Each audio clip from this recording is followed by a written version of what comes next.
కాకరకాయ కారం పొడి రెడీ అయ్యింది. ఇది వేడి వేడి అన్నంలో చాలా బాగుంటుంది. ఈ కారం పొడి స్టోర్ కూడా ఉంటుంది. ఒక డబ్బాలో వేసి మూత పెట్టి మంచిగా ఫ్రిడ్జ్లో పెట్టుకుంటే చాలా రోజులు నిల్వ ఉంటుంది. ఇది చాలా టేస్టీగా ఉంటుంది. ఆరోగ్యానికి కూడా మంచిది. ఈ వీడియో మీకు నచ్చినట్లయితే మీరు కూడా ట్రై చేయండి. వేయించి పెట్టుకున్న మినపప్పు, శనగపప్పు, చింతపండు, కరివేపాకు, నువ్వులు వేసుకున్నాను. వేయించి పౌడర్ చేసి పెట్టుకున్న ధనియాలు, జీలకర్ర పొడి 1 స్పూన్ వేసుకుంటున్నాను.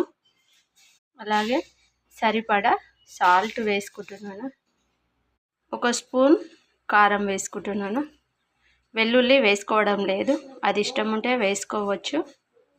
పౌడర్ లాగా చేసుకోవాలి. మసాలాలు ఈ విధంగా పౌడర్ అయితే సరిపోతుంది. తీసి పక్కన పెట్టుకోవాలి. కాకరకాయలు శుభ్రంగా కడుక్కొని ఈ విధంగా ముక్కలు కట్ చేసుకొని ఒక కడాయి పెట్టి ఆయిల్ పోసి ఇవి ఇందులో వేయాలి. కాకరకాయలు మంచిగా బ్రౌన్ కలర్ వచ్చేదాకా వేయించుకోవాలి. కాకరకాయలు ఈ విధంగా వేగిన తర్వాత చల్లారే వరకు పక్కన పెట్టుకోవాలి. నూనెలో వేయించుకున్న కాకరకాయలను పౌడర్ చేసుకున్నాను. ఇందులో మసాలా కారం పొడి వేసుకుంటున్నాను, మిక్సీ పట్టుకున్నవి.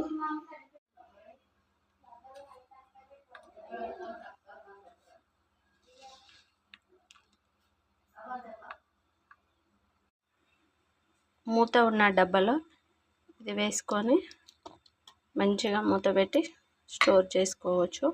ఫ్రిడ్జ్లో పెడితే 1 మంత్ దాకా ఉంటుంది. ఇలాంటి డబ్బాలలో స్టోర్ చేసుకోవచ్చు. ఈ డబ్బా ఫ్రిడ్జ్లో పెట్టుకుంటే 1 మంత్ వరకు ఉంటుంది. కాకరకాయ కారం పొడి.